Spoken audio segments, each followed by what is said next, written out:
अम्बे भवानी दुर्गा महारानी नमो नमो। अम्बे भवानी दुर्गा महारानी नमो नमो। अम्बे भवानी दुर्गा महारानी नमो नमो। अम्बे भवानी दुर्गा महारानी नमो नमो। अम्बे भवानी दुर्गा महारानी नमो नमो। नमो नमो अम्बे नमो नमो। नमो नमो अम्बे नमो नमो।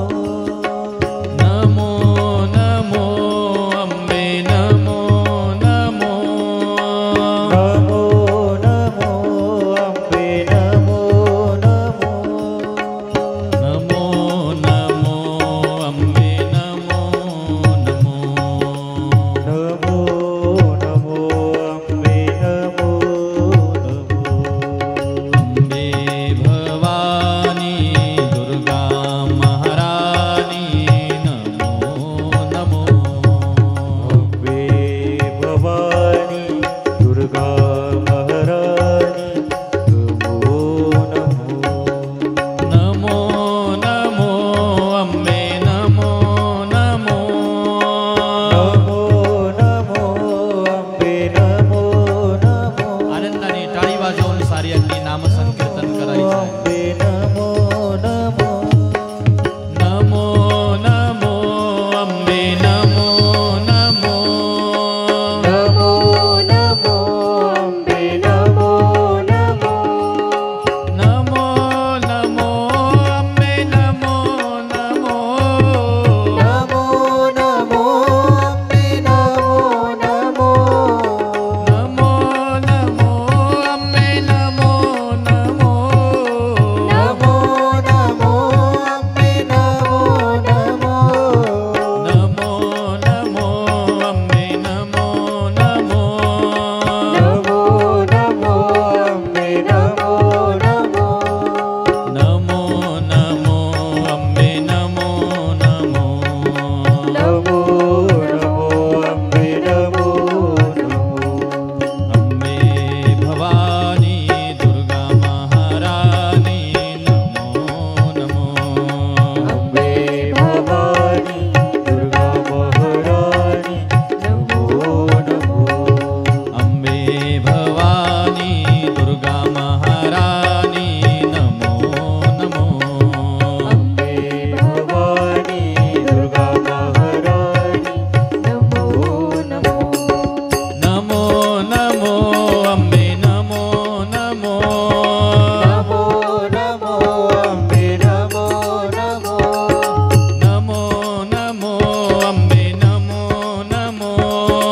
नमो नमो अम्बे नमो नमो। नमो नमो अम्बे नमो नमो। नमो नमो अम्बे नमो नमो। नमो नमो अम्बे नमो नमो। नमो नमो अम्बे नमो नमो। नमो नमो अम्बे नमो नमो। नमो नमो अम्बे नमो नमो। नमो नमो मा नमो नमो। नमो नमो मा नमो नमो। नमो नमो अम्बे नमो नमो। नमो नमो अम्बे नमो नमो। अम्बे भवानी दुर्गा महारानी नमो नमो। अम्बे भवानी दुर्गा महारानी नमो नमो। अम्बे भवानी दुर्गा महारानी नमो नमो। अम्बे भवानी दुर्गा महारानी नमो नमो। नमो नमो अम्बे नमो नमो। नमो नमो अम्बे नमो नमो। नमो नमो अम्बे नमो नमो।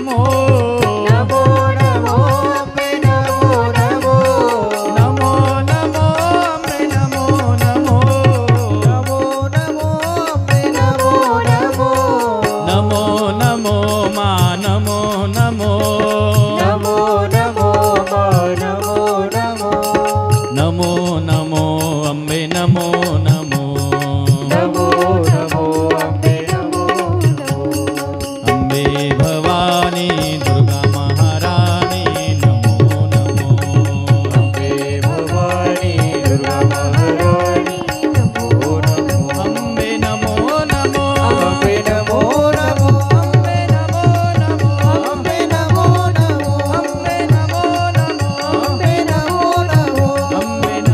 नमो अंबे नमो नमो अम्बे नमो नमो अंबे नमो नमो अम्बे नमो नमो अंबे नमो नमो अम्बे नमो नमो रेणुका माता की जय सद्गुरुनाथ महाराज की जय शौनकांनी प्रश्न विचारलेला आहे वेदव्यासजी महाराजांच्या जन्माची कथा आम्हाला सांगा आणि त्याला अनुसरून हा सारा वंश इतिहास सूतजी महाराज वर्णन करून सांगायला लागलेले आहेत कारण हा अत्यंत पवित्र वंश आहे अत्यंत शुद्ध वंश आहे एवढा पवित्र आणि एवढा शुद्ध वंश दुसरा तिसरा कोणता नाही ज्या वंशामध्ये पांडवांसारखे भक्त जन्माला आलेले आहेत ज्या वंशाचं सहकार्य स्वतः साक्षात भगवंताने केलेलं आहे ज्या वंशावरती आणि ज्या वंशामध्ये जन्माला येणाऱ्या प्रत्येकावरती साक्षात भगवतीचा आशीर्वाद आहे भगवतीची पूर्ण कृपा या वंशामध्ये जन्माला येणाऱ्या भक्तांवरती आहे आणि म्हणून अशाच भक्तांचा वंश ग्रंथामध्ये वर्णन केलेला असतो आणि देवी भागवतामध्ये तर विस्ताराने हे सारं वर्णन केलेलं आहे पहा म्हणून कोणी अशी मनामध्ये शंका येऊ देण्याचं कारण नाही की हे का सांगत आहात मी नाही ठरवलं मला काय सांगायचं आहे जे माझ्या समोर दिसतंय ते मी तुम्हाला सांगण्याचा प्रयत्न करतो वेदव्यासजी महाराजांचा जन्म झाला यानंतर मत्स्यगंधा वडिलांसोबत नेहमीप्रमाणे नाव वल्लवण्यासाठीचं सहकार्य करते आहे त्याच वेळेला महाभीष नावाच्या राजाला ब्रह्मदेवांचा शाप प्राप्त होऊन राजा हस्तिनापुरामध्ये प्रतिपांच्या घरी ज्याचा जन्म झाला त्याच पुत्राचं नाव शंतनू असं ठेवलं शंतनू तारुण्यावस्थेमध्ये आले राज्यकारभार पित्याचा सांभाळायला लागलेले आहेत त्याच वेळेला गंगेलाही शाप प्राप्त झाला गंगा मृत्यूलोकामध्ये अवतीर्ण झाली अर्थात मनुष्याकृतीनं ती फक्त पृथ्वीवरती येऊन स्थिर झाली अष्टवसूंना सुद्धा वसिष्ठांचा शाप मिळाला अष्टवसूंनी ठरवलं की आम्ही गंगेचे पुत्र म्हणून जन्म घेऊ जन्माला आलो की गंगा आम्हाला नदीमध्ये बुडवून आम्हाला तारेल अशी त्यांची योजना होती पण ही गोष्ट गंगेशिवाय आणि वसूंशिवाय दुसरी कोणाला माहीत नाही गंगेच्या किनारी सुंदर अशा प्रकारे धवल वस्त्र परिधान केलेल्या एका सुंदर तरुणीला राजा शंतनूने आज पाहिलं राजा शंतनूचं मन गंगेच्या रूपाकडे आकर्षित झालं आणि माझ्याशी तू विवाह कर म्हणून विवाहाची मागणी सुद्धा घातली शंतनू राजांसोबत गंगा माता विवाह करण्यासाठी सुद्धा तत्पर झाल्या अट घातली की मी विवाहानंतर जे काही करेल त्याला तुम्ही काही एक विरोध करणार नाही जर केला तर मी तुम्हाला कायमची सोडून दूर निघून जाईल राजांनी अट मान्य केली असा विचार केला की गंगा करून करून असं वेगळं इतकं माझ्या मनाच्या विरुद्ध जाऊन काय इतकं करणार आहे की मला तिला अडवावं लागेल म्हणून शंतनू राजांनी अट मान्य करून घेतली शंतनू राजांचा विवाह गंगा मातेसोबत संपन्न झाला गृहस्थाश्रम आरंभ झाला आणि पहिलं बाळ गंगा मातेला प्राप्त झालं शंतनू राजांच्या माध्यमातून ज्या दिवशी बाळ जन्माला आलं त्याच दिवशी रात्रीच्या समयाला गंगेनं ते बाळ आपल्या हातामध्ये घेतलं आणि मध्यरात्री राजमहालाच्या बाहेर पडली राजांनी पाहिलं गंगा राजमहालाच्या बाहेर मध्यरात्रीच्या समयाला बाळाला घेऊन बाहेर पडली पाठलाग करायला सुरुवात केली. दुरून राजेसाहेब पाहायला लागले. नुकतंच जन्माला आलेलं स्वतःच्या पोटचं बाळ गंगेने आपल्या वाहत्या पात्रामध्ये सोडून दिलं.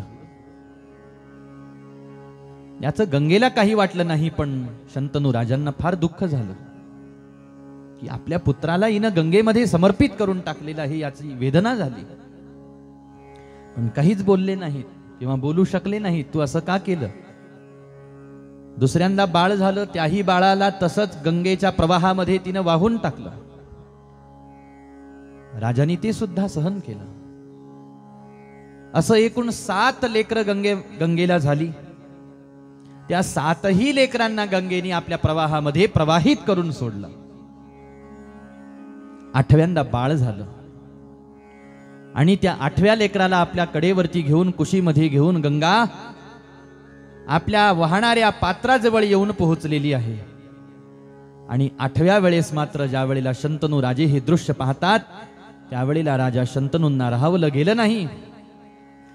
आणि गंगा माता त्या 8व्या पुत्राला आपल्या प्रवाहामध्ये प्रवाहित करणार एवढ्या वेळात राजा शंतनूंनी पाठीमागून आवाज दिला, गंगे! ज्या बाळाला ती वाहून सोडणार होती, तिनं आपला हात मागं केला आणि पाठीमागं वळून पाहिलं तर शंतनू राजे उभे आहेत. शंतनू राजांनी गंगेला प्रश्न विचारायला आरंभ केला, गंगे, तू का असं करते आहेस? आतापर्यंत तू आपल्याला झालेल्या 7 लेकरांची हत्या करून टाकलेली आहेस. एवढं मोठं कुकर्म करायला तुझं हृदय कसं तयार झालं? परंतु गंगे, मी तुला ह्या 8व्या बाळाची हत्या करू देणार नाही. गंगेमध्ये याला मी तुला प्रवाहित करू देणार नाही. गंगे, हे लेकरू जेवढं तुझं आहे तेवढं माझं आहे. गंगा मातेनं शांत स्वरामध्ये शंतनू राजांना सांगितलं, म्हटले, काही हरकत नाही महाराज. तुमचं असं म्हणणं आहे की हे लेकरू तुमचं सुद्धा आहे जेवढं माझं आहे. तुम्हाला हा पुत्र पाहिजे आहे ना, हा मी तुमच्या स्वाधीन करते आहे म्हटले. तोच 8वा वसू होता, ज्याचं नाव देऊ असं होतं आणि ज्याला वसिष्ठांनी शाप सांगितलेला आहे की अनेक वर्षापर्यंत तुला राहावं लागेल. पुत्राला शंतनू राजांच्या हाती दिलं आणि गंगा माता म्हणायला लागली, म्हटले, आता तुम्ही आनंदाने तुमच्या पुत्रासोबत राहा. इथून पुढं मी तुमच्या सहवासामध्ये राहू शकत नाही. हे ज्या वेळेला गंगेच्या मुखातून ऐकलं, शंतनू राजांना तिकडूनही दुःख झालं. पण आता पर्याय राहिलेला नाही, कारण अट मान्य करून झालेले होते आणि पुत्राची हत्या करत असताना विरोधही करून झालेले आहेत.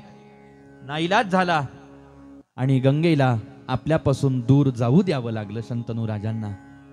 गंगेपासून जो पुत्र उत्पन्न झाला त्यालाच गांगेय हे नाव प्राप्त झालं. त्यालाच राजे शंतनू देवव्रत या नावाने संबोधतात. असा देवव्रत आपल्या पित्यासोबत शंतनू राजांसोबत आनंदाने राजमहालामध्ये लहानाचा हळूहळू हळूहळू मोठा व्हायला लागला. ज्या ज्या वेळेला देवव्रताला आपल्या आईची आठवण यायची, त्या त्या वेळेला गंगेच्या किनारी देवव्रत येऊन उभा राहायचा. आईचं स्मरण केलं की गंगा माता साक्षात प्रगट होऊन देवव्रताला आपल्या जवळ घ्यायची. असं पित्याच्या वात्सल्यासोबत आईचंही वात्सल्य देवव्रताला प्राप्त व्हायला लागलं. देवव्रत अत्यंत चाणाक्ष, अत्यंत बुद्धिमान, अत्यंत पराक्रमी झाला.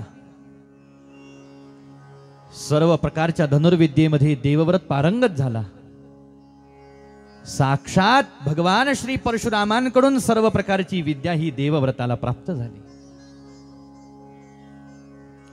आणि प्रचंड बुद्धिमत्ता, प्रचंड पराक्रम, प्रचंड शौर्य, प्रचंड वीरता देवव्रताच्या अंगी आहे. आणि दिव्य अशा प्रकारचं तेज मुखमंडलावरती देवव्रताच्या लहानपणापासून झळकत होतं. आणि आता तर देवव्रत आईनं तारुण्यामध्ये आलेले आहेत.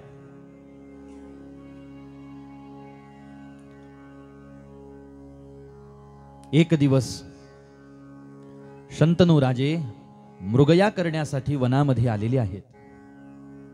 मृगया करण्यासाठी शंतनू राजे वनामध्ये आलेले असताना शंतनू राजांनी वनामध्ये निषाद राजाच्या या मत्स्यगंधा नावाच्या कन्येला आपल्या डोळ्यांनी पाहिलं. आणि ही कन्या कोण आहे? दिसायला तर सुंदर आहे, पण या अरण्यामध्ये एवढी सुंदर कन्या एकटी काय करते आहे म्हणून त्या कन्येजवळ शंतनू राजे जाऊन पोहोचले. प्रश्न विचारला, तू कोण आहेस? मत्स्यगंधेने उत्तर दिलं, महाराज, मी निषाद राजाची कन्या, धीवराची कन्या, मी मत्स्यगंधा आहे. माझ्याशी विवाह करशील का? मी हस्तिनापूरचा राजा शंतनू आहे. मत्स्यगंधेने हात जोडून नम्रतापूर्वक उत्तर दिलं, महाराज, तुम्ही राजे आहात, तुम्हाला कोणत्याही गोष्टीसाठी आमच्यासारखा सामान्य माणूस विरोध करू शकत नाही. तुम्ही विवाहासाठी मला मागणी घातलेली आहे, माझंच काहीतरी भाग्य असेल, परंतु मी तुम्हाला विवाहासाठी परस्पर होकार देऊ शकत नाही. म्हटले, मग काय करावं लागेल? तुम्हाला माझ्याशी विवाह करायचा असेल तर अगोदर तुम्हाला माझ्या वडिलांकडे यावं लागेल आणि माझ्या वडिलांना परवानगी मागावी लागेल. माझ्या वडिलांच्या पाठीमाघारी आणि माझ्या वडिलांच्या इच्छेविरुद्ध मी कोणत्याही पुरुषासोबत विवाह कसाच करू शकत नाही.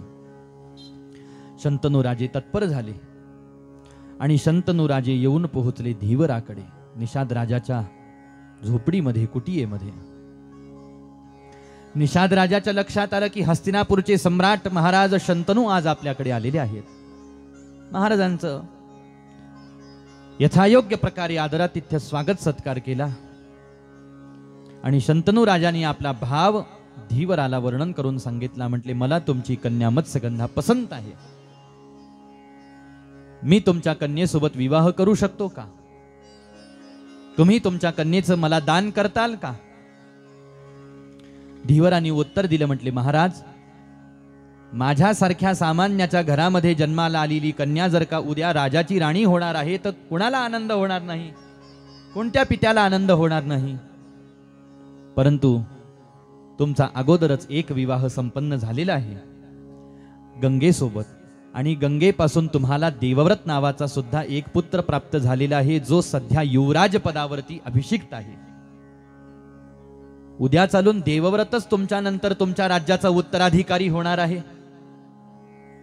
माझी अशी इच्छा आहे की तुम्हाला जर का माझ्या कन्येसोबत विवाह करायचा असेल तर माझ्या मत्स्यगंधेपासून तुम्हाला जे लेकर होतील तिच्याच उदरी जन्म झालेल्या लेकरांना तुम्हाला राज्याचा उत्तराधिकारी करावं लागेल, ठरवावं लागेल, तर मी माझी कन्या तुम्हाला देतो. अट मान्य असेल तर सांगा. शंतनू राजे विचार करायला लागले, ही अट मी मान्य करू शकत नाही, कारण देवव्रत माझा आत्मा आहे, देवव्रत मला अत्यंत प्रिय आहे आणि देवव्रताची सुद्धा माझ्या संबंधामध्ये अनन्य भक्ती आहे, अनन्य सेवा आहे. आणि खरोखर देवव्रत शंतनू राजांचे फार मोठे सेवक होते, आज्ञाधारक होते, अत्यंत प्रेम करणारे आहेत आपल्या पित्यावरती. ही गोष्ट शंतनू राजांना माहीत असल्यामुळे शंतनू राजांनी मनोमन विचार केला की मी माझ्या स्वतःच्या सुखासाठी माझ्या देवव्रताच्या जीवनामध्ये अन्याय करू शकत नाही. म्हणून धीवराला सांगितलं, मी तुमच्या मुलीपासून होणाऱ्या मुलांना उत्तराधिकारी करायला तयार नाही. तुम्हाला कन्या द्यायची नसेल हरकत नाही, मी निघून जातो. म्हणून शंतनू राजे राजमहालामध्ये येऊन पोहोचले. पण राजमहालामध्ये जरी शंतनू राजे आले तरी सुद्धा राहून राहून मत्स्यगंधेचं स्मरण राजांना व्हायला लागलं. आपल्या मनामध्ये प्रतिबिंबित झालेली मत्स्यगंधेची छटा काही शंतनू राजे बाहेर काढू शकले नाहीत. आणि आता हळूहळू पाहता पाहता राज्यकारभारातलं लक्ष शंतनू राजांचं कमी व्हायला लागलं. एकांतामध्ये शंतनू राजे राहायला लागले. काहीतरी फार मोठ्या विचारामध्ये, फार मोठ्या चिंतेमध्ये आपले वडील आहेत हे देवव्रताच्या लक्षात आलं. कुणाशी बोलायला तयार नाहीत, सभेमध्ये वारंवार यायला तयार नाहीत, राज्यकारभारामध्ये माझ्या वडिलांचं लक्ष लागत नाही. कोणती तरी एखादी गहन चिंता माझ्या वडिलांचा मन आतून पोखरते आहे. माझं मन माझ्या वडिलांना खातं आहे त्यांचं मन, असा विचार करायला लागले.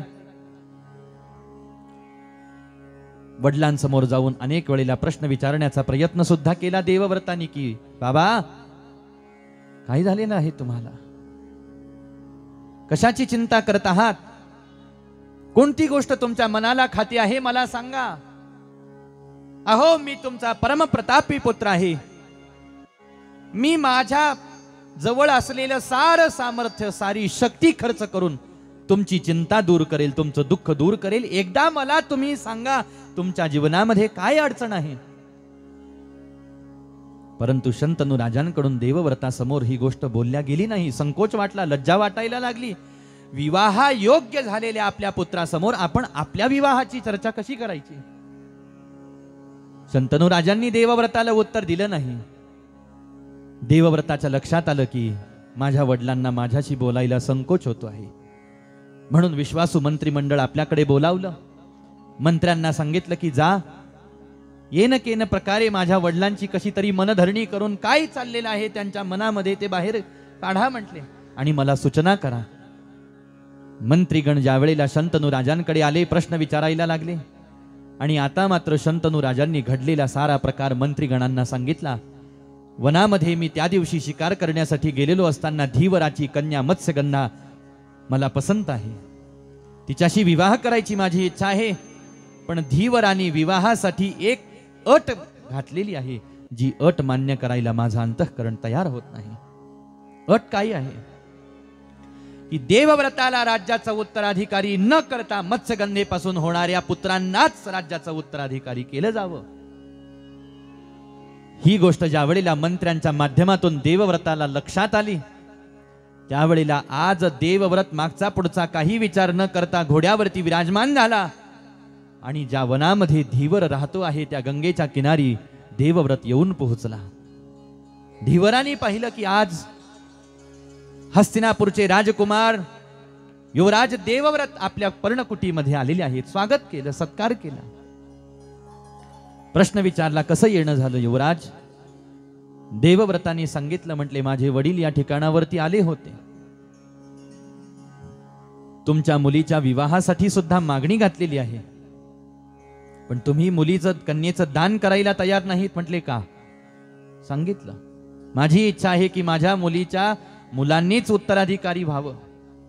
ती अट मान्य असेल तर मी विवाह करायला तयार आहे, माझी काहीच हरकत नाही.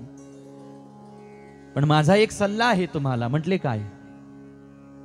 अहो, वडिलांसाठी माझ्या मुलीचं दान मागण्यापेक्षा तुम्हीच माझ्या कन्येसोबत विवाह करा ना. मी आनंदाने माझी कन्या तुमच्या स्वाधीन करेन.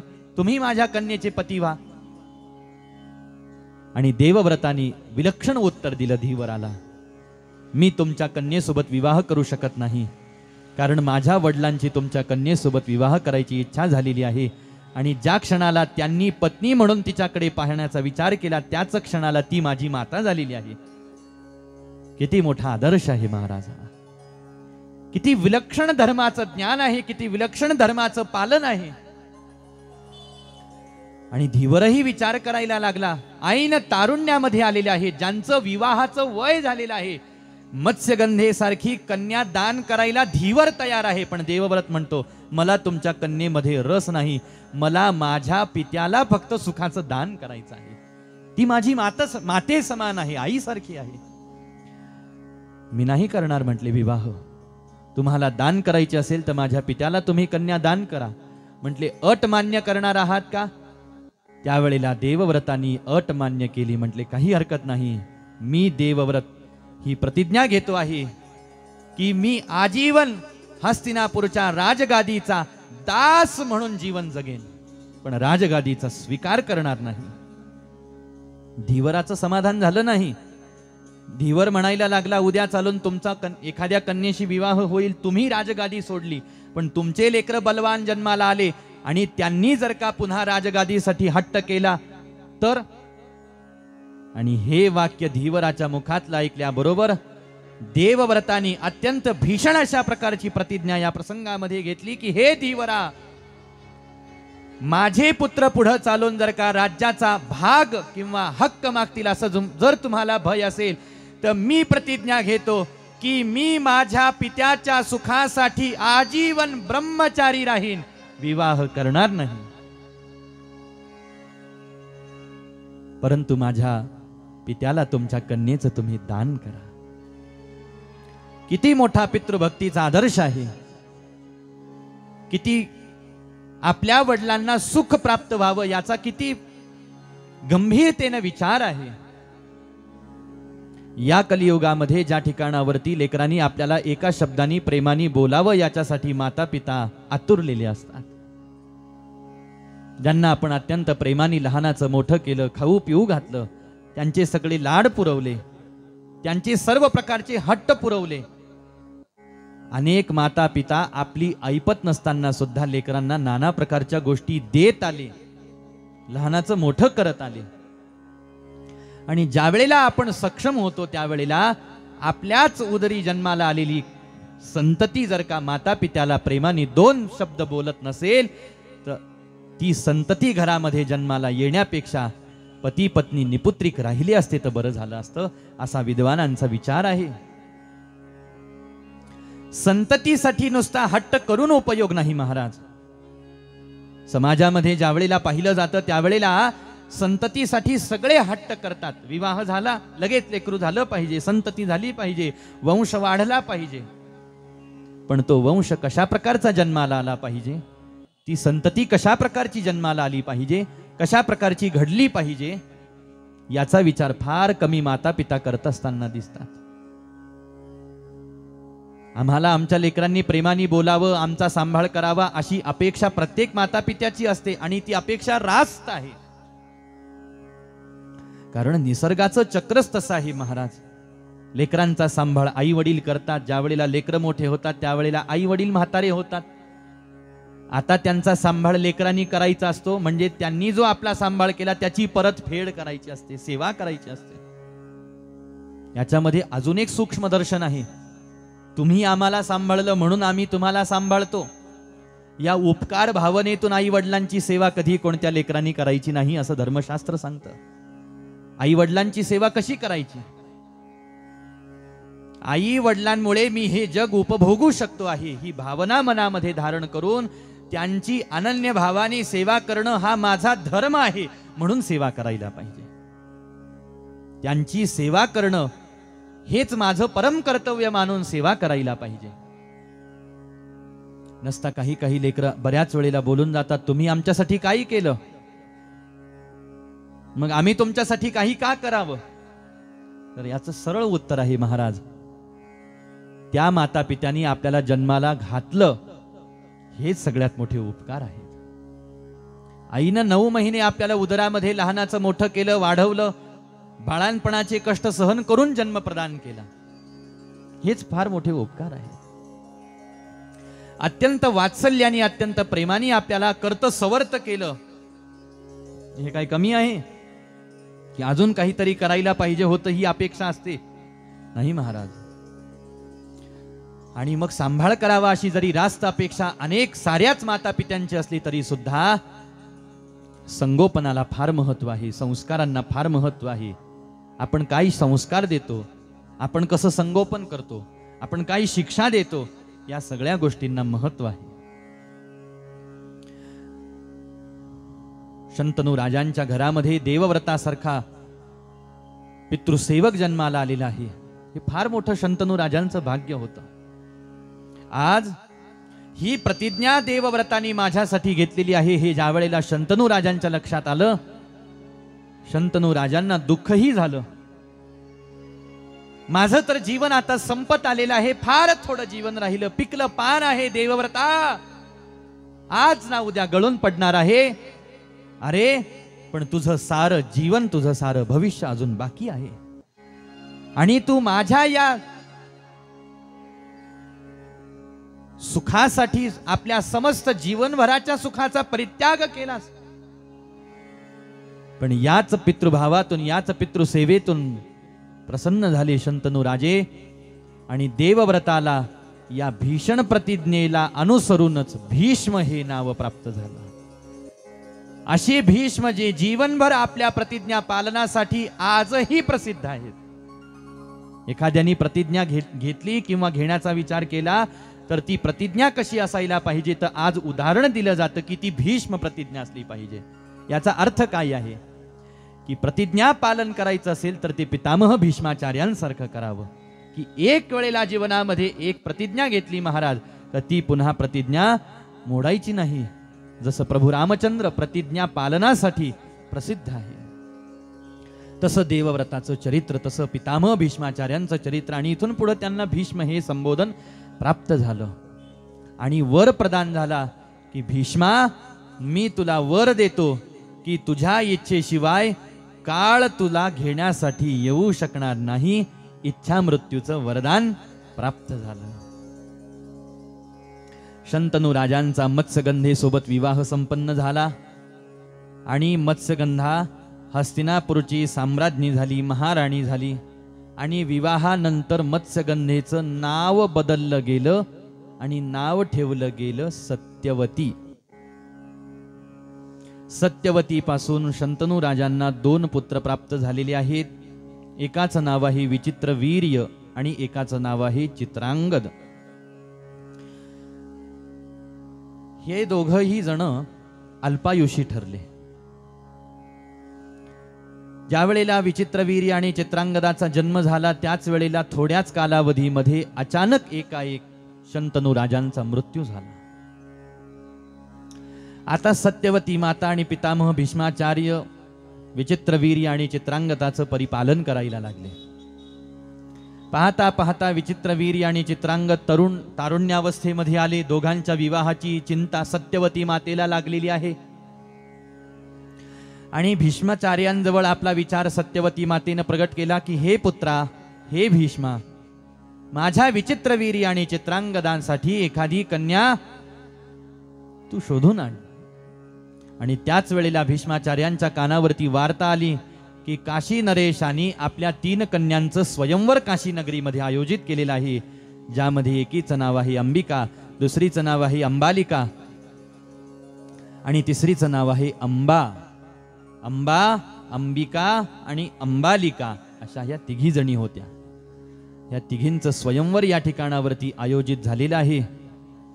पितामह भीष्माचार्यांच्या कानावरती ज्या वेळेला वार्ता आली त्यावेळेला पितामह भीष्माचार्य स्वयंवरासाठी उपस्थित झाले.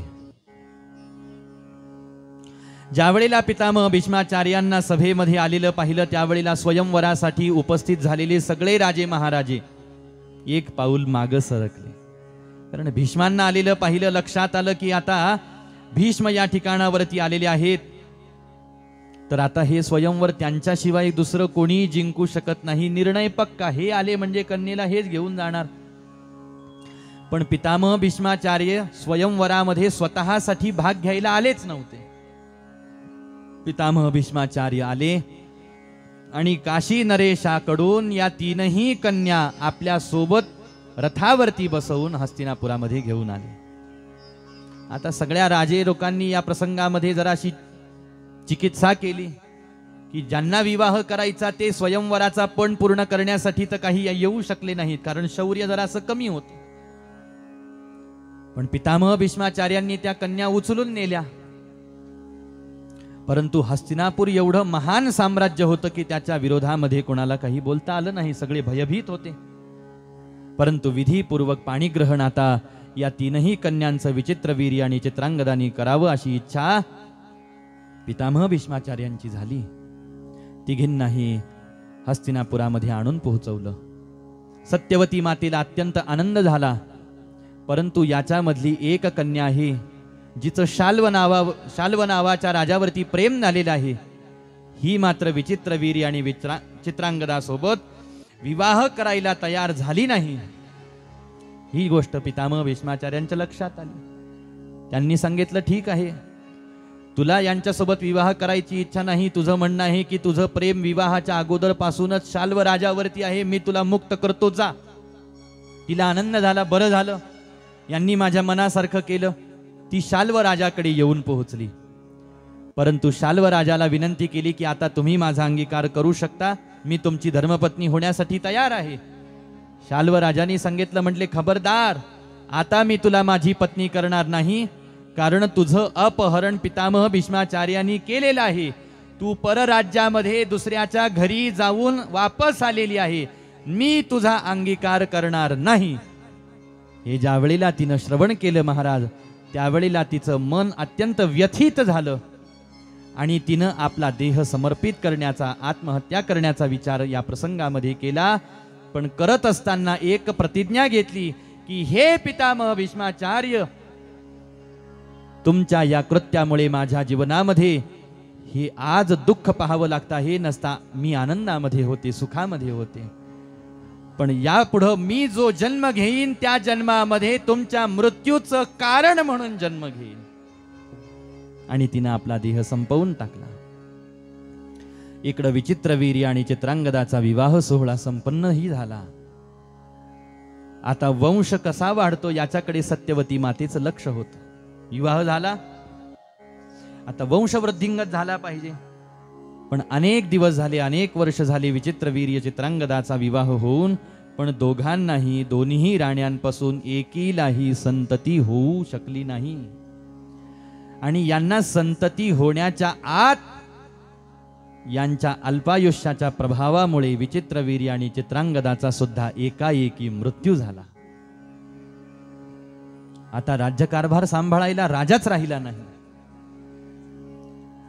आणि पुढं उत्तराधिकारी कोणाला करावं, तर वंशच खंडित होऊन गेला ना आपला. कुळाला कुलदीपकच राहिला नाही, कुणाला उत्तराधिकारी करायचं.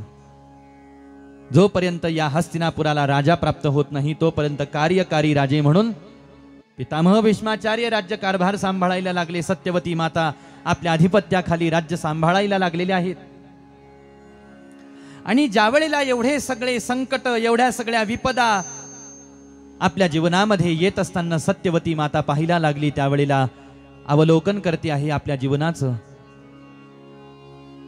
माझ्या पतिराजांचं सुद्धा असंच अकाली निधन झालं. मला 2 लेकरं झाले, पण त्यांना लेकरं होण्याच्या आत माझ्या दोन्ही लेकरांचा सुद्धा सोबतच अकाली मृत्यू होऊन गेला. आणि ज्या वेळेला हे महाभयंकर अशी संकट माझ्या जीवनामध्ये येत आहेत, हे सत्यवती मातेला लक्षात यायला लागलं. आज या प्रसंगामध्ये सत्यवती मातेला पाराशरांपासून आपल्याला प्राप्त झालेल्या पुत्राचं स्मरण व्हायला लागलं. विवाहाच्या अगोदर मला जो पुत्र प्राप्त झाला कृष्ण, तो कुठं असेल, काय करत असेल, अशी आपल्या पुत्राची आठवण सत्यवती मातेला यायला लागली. आणि इकडं सत्यवती मातेला आठवण येते आहे, त्याच वेळेला तिकडं व्यासांना पुत्रवियोगामध्ये असताना आपल्या आईची आठवण यायला लागली. आणि संकेत हृदयाला प्राप्त झाला की माझी आई माझं स्मरण करते आहे. आणि निघाले वेदव्यासजी महाराज आपल्या आईची, आपल्या जन्मदात्या मातेची भेट घेण्यासाठी, मत्स्यगंधेची भेट घेण्यासाठी. ज्या द्वीपावरती आपला जन्म झाला त्या द्वीपाकडे वाटचाल करून आपण आपल्या मातेची भेट घ्यावी, सत्यवती मत्स्यगंधेची भेट घ्यावी असा विचार करायला लागले. दर कोस दर मुक्काम करत करत, यात्रा करत करत, प्रवास करत करत वाटचाल करत आहेत. आणि जाता जाता कधी एकदा द्वीपावरती पोहोचतो, कधी एकदा माझ्या आईला मी पाहतो, कधी एकदा माझ्या आईचं दर्शन घेतो, अशी उत्कंठा वेदव्यासजी महाराजांच्या मनामध्ये निर्माण झाली. नुसती ही उत्कंठा दर्शनाची निर्माण झाली असं नाही, तर जाता जाता आपल्या आईच्या वात्सल्याचं, आपल्या आईच्या प्रेमाचं आणि प्रेमभऱ्या मूर्तीचं स्मरण करत करत वेदव्यासजी महाराज निघालेले आहेत. ज्या आईचं वात्सल्य, ज्या आईच्या मातृत्वाचं वर्णन करताना असं म्हटलं गेलं की प्रेम स्वरूप आई,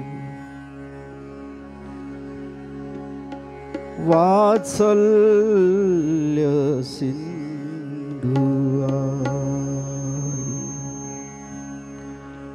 प्रेम स्वरूप आई, वात्सल्य सिंधू आई, बोलावू तुझ आता मी कोणत्या उपायी, बोलावू तुझ आता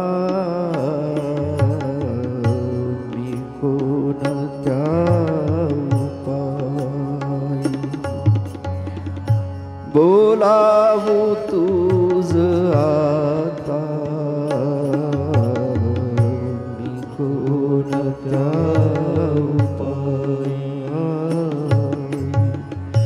बोलावू तुझ आता मी कोणत्या उपाय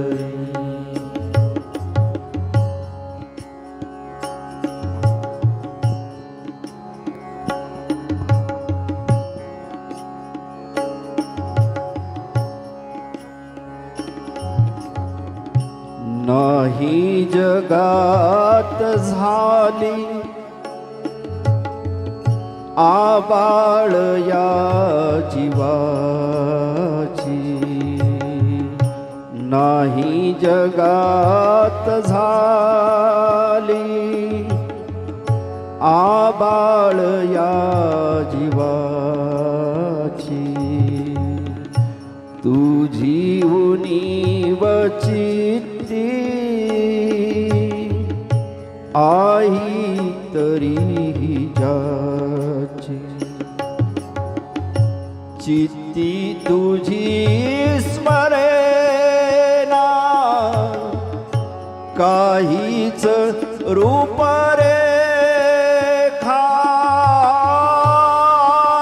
म्हणून सोडीन जीव हे का प्रेम स्वरूप आई वात्सल्य सिंधू आई बोलावो तुझ आता मी कोणत्या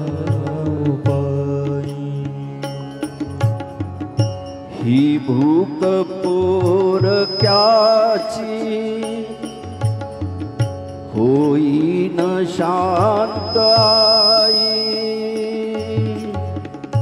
ही भूक पोरक्याची होईन शांत आई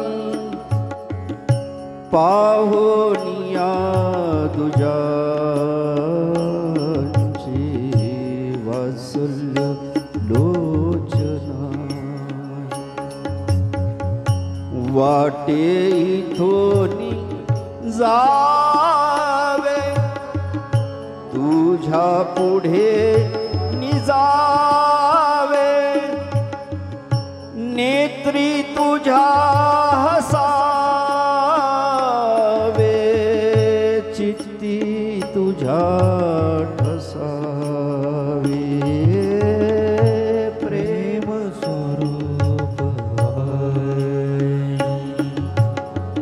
वात्सल्य सिंधू आई बोलावू आता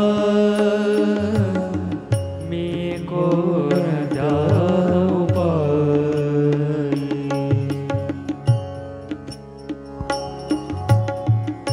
वक्षी तुझ्या परी केव्हा स्थिरेल डोके देईल शांत वाऱ्या रुस्पंद मंद झोके घे जन्म तू फिरोनी येईन मी पोटी खोटी ठरो ना देवा ही आस माझी मोठी प्रेम स्वरूप आई वात्सल्य सिंधू आई बोलावू तुझ आता मी कोणत्या उपायी प्रेम प्रेम स्वरूप आई, वात्सल्य सिंधू आई, बोलावू तुझ आता मी कोणत्या उपायी, प्रेम स्वरूप आई, वात्सल्य सिंधू आई, बोलावू तुझ आता मी कोणत्या उपायी, प्रेम स्वरूप आई, हे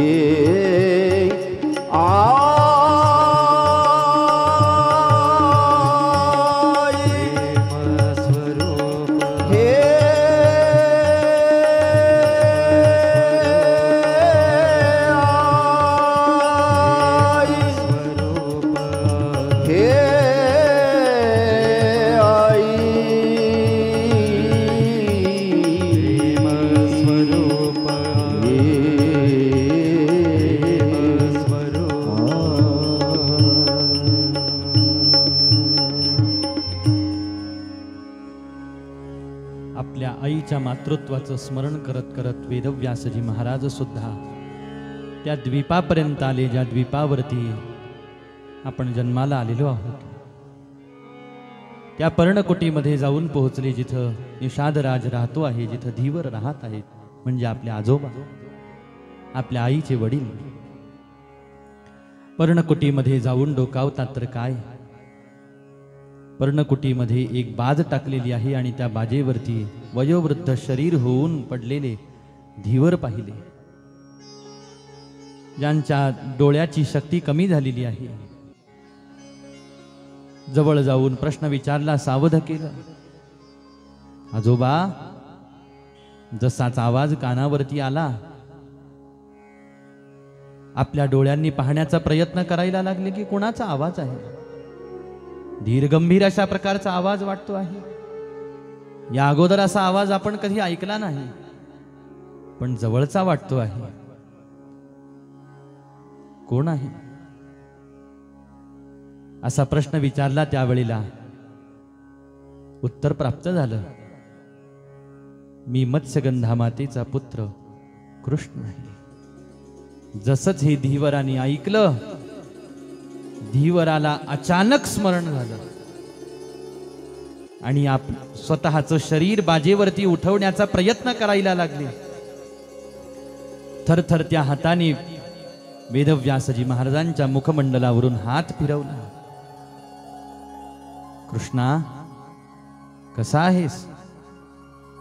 वेदव्यासजी महाराजांनी आपल्या मंगल कुशलतेचं वर्णन करून सांगितलं आणि प्रश्न विचारला, माझी आई मत्स्यगंधा कुठं आहे?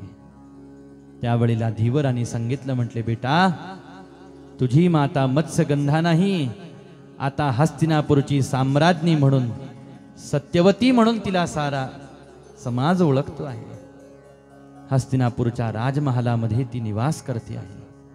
हे ज्या वेळेला ऐकलं, त्यावेळेला वेदव्यासजी महाराज हस्तिनापूरच्या राजमहालामध्ये येऊन पोहोचले. 8 वर्षाची असताना आपल्या आईला सोडून गेलेली आहे, आज वयोवृद्ध झालेले आहेत आणि आज जसंच सत्यवती मातेला आपल्या डोळ्यासमोर वेदव्यासजी महाराजांनी पाहिलं ना, तर सत्यवती मातेला हे सांगावं लागलं नाही की हा आपला पुत्र आहे आणि व्यासांना सांगावं लागलं नाही की ही तुमची माता आहे. एकमेकांना पाहून अत्यंत मनोमन परमानंद प्राप्त व्हायला लागला. आपल्या पुत्राच्या मुखावरचं दिव्य तेज सत्यवती मातेने पाहिलं आणि आपला पुत्र फार मोठा तपस्वी, फार मोठा अधिकारी झालेला आहे हे सुद्धा सत्यवती मातेला ठाऊक होतं. सारी घटना सत्यवती मातेला विदित होती आणि वेदव्यासजी महाराजांना आलेलं पाहून सत्यवती माता म्हणायला लागली, व्यासा, बरं झालंस म्हटले तू आलेला आहेस, मी तुझी वाट पाहत होते. काय अडचण आहे आई तुझ्या जीवनामध्ये मला सांग, मी तुझ्या जीवनामध्ये असलेली सर्व प्रकारची अडचण दूर करेल.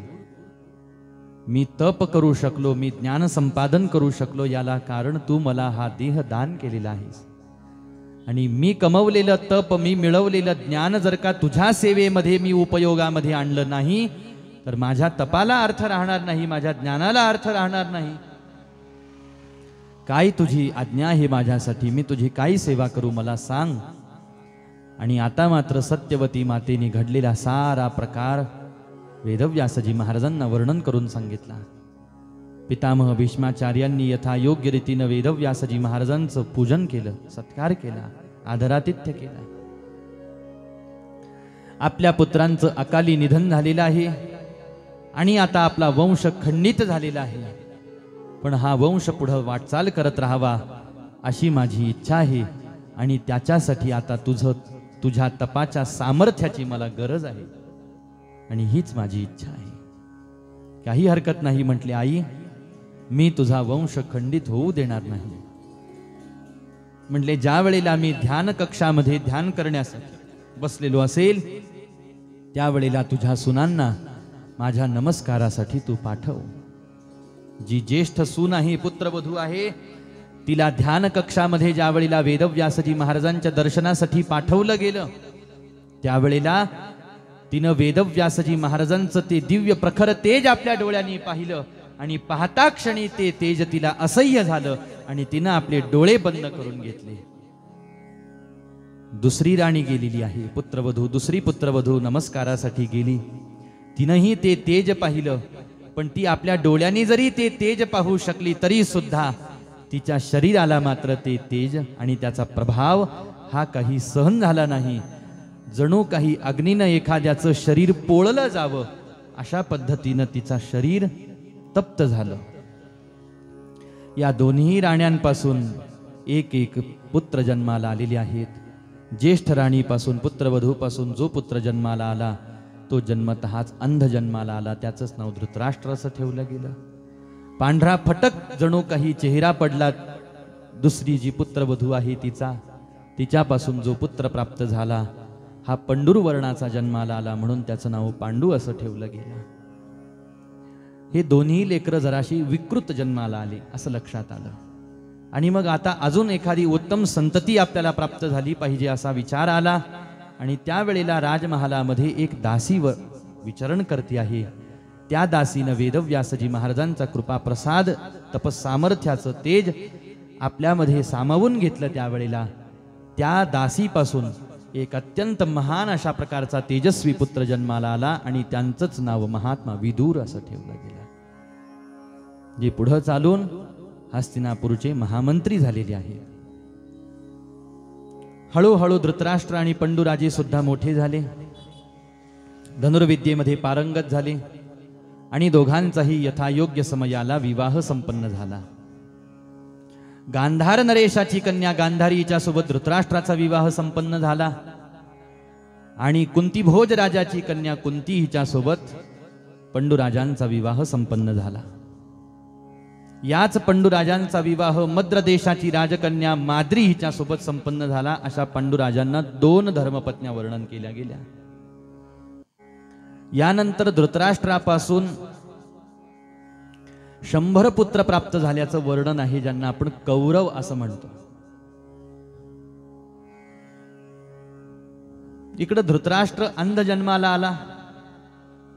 गांधारीला ही वार्ता कळाली. गांधारीनं विवाहानंतर आपल्या नेत्रावरती पट्टी बांधून घेतलेली आहे. हे तिच्या पतिव्रत्याचं एक दर्शन. निर्णय असा झाला की धृतराष्ट्र अंध असल्यामुळे धृतराष्ट्राला राजगादीवरती बसता येणार नाही म्हणून पंडूराजे राजगादीवरती बसले. पण एक दिवस एक अघटित घटना हस्तिनापुरामध्ये घडली. ती घटना अशी घडली की एक दिवस वनामध्ये शिकार करण्यासाठी, मृगया करण्यासाठी पंडूराजे जाऊन पोहोचलेले आहेत. एवढ्या वेळामध्ये वनामध्ये एक हरणाचा जोडा पंडूराजांनी पाहिला आणि या हरणाची शिकार आपण करावी असा विचार पंडूराजांनी केला. धनुष्यावरती बाण सज्ज केलेला आहे आणि तो बाण त्या हरणांच्या दिशेने जसा सोडला, व्याकुळ होऊन जखमी होऊन ते दोघही हरण त्या ठिकाणावरती पडलेले आहेत. हे पंडूराजांनी पाहिलं आपण ज्या हरणांची शिकार केलेली आहे त्यांना पाहायला जावं म्हणून जवळ येऊन पाहतात तर काय, ज्या हरणांना मी बाण मारलेला आहे असं पाहतात ते हरिण नसून एक ऋषी दाम्पत्य होतं, जे हरणाच्या रूपामध्ये वनामध्ये विहार करत होते. ऋषींच्या लक्षात आलं की पंडूराजांकडून आपल्याला बाण लागलेला आहे. आपण ज्या वेळेला आपल्या धर्मपत्नीच्या सहवासामध्ये होतो त्यावेळेला पंडूराजांनी आपली हत्या केलेली आहे याचं वाईट वाटलं ऋषींना, आणि त्यांनी पंडूराजाला शाप दिला की हे पंडूराजा, ज्या वेळेला पुत्रप्राप्तीच्या कामनेने विवळ होऊन तू तुझ्या धर्मपत्नीच्या शरीराला स्पर्श करशील त्याच क्षणाला तुझा मृत्यू होईल असा मी तुला शाप दान करतो. तोपर्यंत तर पांडव जन्मालाही आलेले नाहीत महाराज. आता तर कुठं माद्री आईसाहेबांसोबत विवाह संपन्न झाला होता, आणि ज्या वेळेला शाप प्राप्त झाला पंडूराजांना ही गोष्ट लक्षात आली त्यावेळेला पंडूराजे राजमहालामध्ये आले, आणि आता पंडूराजांचं सुद्धा राजकारभारातलं लक्ष कमी होऊन गेलं. सतत शापाचं स्मरण व्हायला लागलं, आणि एकच गोष्ट डोळ्यासमोर की अजून तर आपल्याला संतती सुद्धा झालेली नाही. चिंता करायला लागली. ही चिंता कुंती आईसाहेबांच्या लक्षात आली. एक दिवस आपल्या पतिराजांच्या समोर बसून कुंती आईसाहेबांनी प्रश्न विचारला, कशाची चिंता करत आहात, कशाचं दुःख तुम्हाला झालेलं आहे. त्यावेळेला वनामध्ये घडलेला सारा प्रकार पंडूराजांनी वर्णन करून सांगितला, आणि मला शाप प्राप्त झालेला आहे याची सुद्धा वार्ता दिली. पण हा संवाद झाल्यानंतर ताबडतोब दुसऱ्या दिवशी पंडूराजांनी एक फार मोठा निर्णय घेतला की आता मला हा राज्यकारभार सांभाळायचा नाही, आता सर्व संग परित्याग करून वनामध्ये निघून जायचं. सभेमध्ये ज्यावेळेला पंडूराजांचा हा निर्णय ऐकला सगळे अचंबित झाले, आश्चर्यचकित झाले. परंतु पंडूराजांचा निर्णय प्रतिज्ञा ही पक्की होती. शेवटी पंडूराजांनी पितामह भीष्माचार्यांची परवानगी घेतली, सत्यवती मातेची परवानगी घेतली, आणि पंडूराजे वनाच्या दिशेने निघाले. हे माद्री आईसाहेबांच्या कुंती आईसाहेबांच्या लक्षात आलं, आणि पातिव्रत्या धर्माचं पालन करण्यासाठी दोन्ही धर्मपत्न्या त्यांच्यासोबत वनामध्ये येऊन पोहोचल्या. वनामध्ये आले, सुंदर अशा प्रकारची पर्णकुटी बांधली, आणि त्या पर्णकुटीमध्ये पंडूराजे, कुंती माता, माद्री आई साहेब तिघही जण आनंदाने राहायला लागले. वनामध्ये राहत असताना पंडूराजे रोज सत्संग करण्यासाठी ऋषींच्या आश्रमामध्ये जायचे, नाना प्रकारच्या धर्मशास्त्राच्या चर्चा श्रवण करायचे, नाना प्रकारची कथानकं ऐकायचे. आणि एक दिवस पंडूराजांनी सत्संग श्रवण करण्यासाठी गेलेलं असताना ऋषींच्या मुखातून श्रवण केलं की ज्या गृहस्थाश्रमी पुरुषाला संतती होत नाही त्या पुरुषाचं परमकल्याण कधी होत नाही, त्याचा उद्धार होत नाही, किंवा त्याचं परलोकामध्ये कधी गमन होत नाही, त्याला भटकंती करावी लागते. हे ज्या वेळेला ऐकलं त्यावेळेला पुन्हा एक वेळेला अस्वस्थ चित्त झालं पंडूराजांचं. आणि आज दुसऱ्यांदा पंडूराजांना अस्वस्थ झालेलं कुंती आई साहेबांनी पाहिलं. पुन्हा प्रश्न विचारला, काय झालेलं आहे तुम्हाला, असं काय पाहून आलात, असं काय ऐकून आलेलं आहात की पुन्हा एक वेळेला तुमचं मन उद्विग्न झालं, अस्वस्थ झालेलं आहे. मी तुमची धर्मपत्नी आहे, तुमच्या सुखाची मी जेवढी भागीदारी तेवढं दुःखामध्ये सुद्धा माझी भागीदारी आहे. सुखामध्ये जशी मी तुम्हाला साथ दिली, तुमच्या सुखामध्ये जसं मी सुख उपभोगलं तसं तुमच्या दुःखामध्ये सुद्धा मी दुःख उपभोगेन. पण मला सांगा तुम्हाला काय अडचण आहे. आणि त्यावेळेला ऋषींच्या मुखातून हे सगळी चर्चा मी ऐकली. हे कुंती आई साहेबांना सांगितलं पंडूराजांनी. आणि आता मात्र कुंती आई साहेब म्हणतात, अहो तुमची मला परवानगी असेल तर मी एक गोष्ट तुम्हाला सांगू का, माझं एक रहस्य आहे.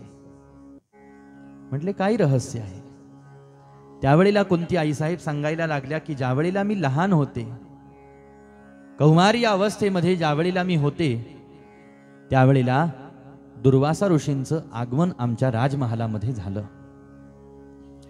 आणि त्या ठिकाणावरती चातुर्मासाच्या निमित्ताने दुर्वासा ऋषी राहणार ही वार्ता साऱ्या राजमहालामध्ये पसरली.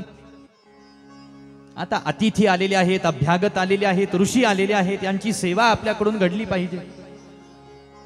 पण कोणीच राजमहालामध्ये एकही सेवक, एकही दास, एकही दासी दुर्वासा ऋषींची सेवा करायला पुढे जायला तयार नाही. का?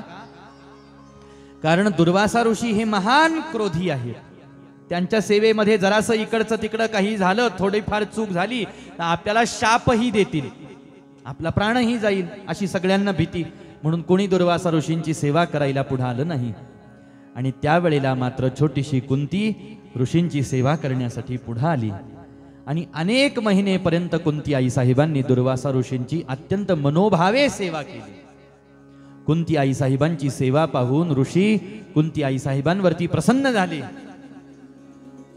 आणि कुंती आई साहेबांना एक अत्यंत अनमोल आणि अमोघ अशा प्रकारचा मंत्रदान केला.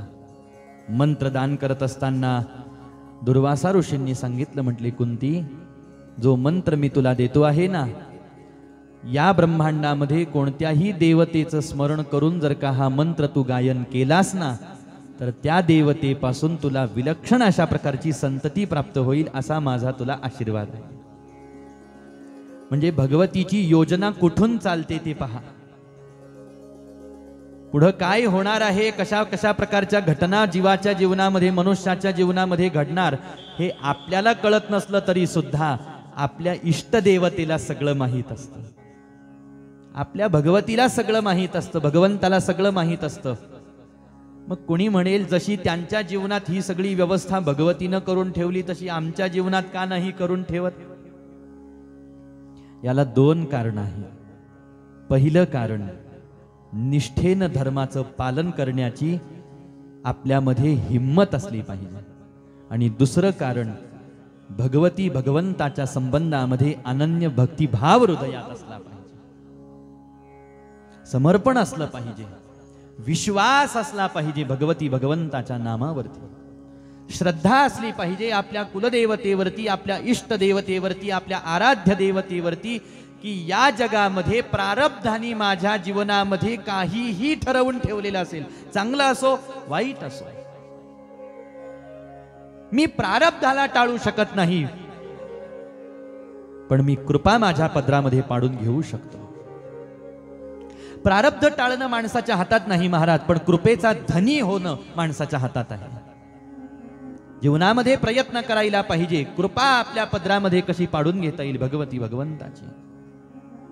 कृपा अशी गोष्ट आहे, साधूची असो, वैष्णवाची असो, भगवतीची असो, भगवंताची असो, आपल्या पदरामध्ये जर का या महान महान शक्तीची कृपा जर का आपल्यावरती असेल आणि ती कृपा जर का आपल्या पदरामध्ये पडत असेल महाराज, तर भले भले आपल्या जीवनामध्ये प्रारब्धाने कितीही अडथळे निर्माण करून ठेवलेले असले तरी सुद्धा ते अडथळे दूर होऊन जातात. म्हणून एक प्रसिद्ध काव्यपद आपल्याला ऐकायला भेटतं ना, स्वामी कृपा कधी करणार, स्वामी कृपा कधी करणार, तव चरणाचे दर्शन आता मला कधी घडणार, स्वामी कृपा कधी करणार. असे अनेक सूत्र, असे अनेक सिद्धांत, असे अनेक प्रमाण आहेत महाराज, ज्यामध्ये भक्त संत साधू साधक भगवतीला भगवंताला प्रार्थना करतात, विनंती करतात की तुझी कृपा सदैव आमच्या पदरामध्ये पडू दे, तुझी कृपा सदैव आमच्यावरती राहू दे. आता ही कोणाला सांगायची गोष्ट नाही की असं म्हणा, आपण म्हणतच राहतो रोज, तुझी कृपा होऊ दे, तुझी कृपा होऊ दे, तुझी कृपा होऊ दे. पण ही कृपेचं दान आपण कसं मागतो माहिती आहे का? स्वार्थमूलक पद्धतीनं आपण कृपेचं दान मागतो, की तिथं कुठंतरी आपला स्वार्थ देवाशी, आपल्या देवीशी जोडलेला असतो. आपला, हे देवी मी तुझी सेवा करतो, हे जगदंबे मी तुझी आराधना करतो, हे जगदंबे मी तुझं नाम गातो, तू माझ्यावर कृपा कर. काय कृपा कर? माझं हे सगळं सांसारिक प्रापंचिक जीवन सुरळीत चालू दे, ही कृपा कर. याच्यापेक्षा पुढची कृपा आपल्या जीवनामध्ये आपण करून घेऊ शकतो हे माहीत ठेवलं पाहिजे. कारण कृपा नुसती एवढीच नाही महाराज. आपला प्रपंच चांगला झाला, आपला प्रपंच सुरळीत चालायला लागला, संसार सुरळीत चालायला लागला म्हणजे आता खूप कृपा आहे माझ्यावरती देवाची, असं नसतं. खरी कृपा काय आहे आणि खरं कृपेचं स्वरूप काय आहे? खरं कृपेचं स्वरूप एकच आहे की भगवतीच्या कृपेतून भगवतीची अनन्य भक्ती आणि अनन्य प्रेम आपल्या हृदयामध्ये उत्पन्न होणं ही खरी कृपा आहे. कोणी म्हणेल त्या प्रेमाचं आणि त्या भक्तीचं काय करायचं, इकडं संसाराचं दिवाळं निघतंय ना. भूक लागली तर खायला लागतं ना. का कृपेनी पोट भरतं का शब्दांनी पोट भरतं?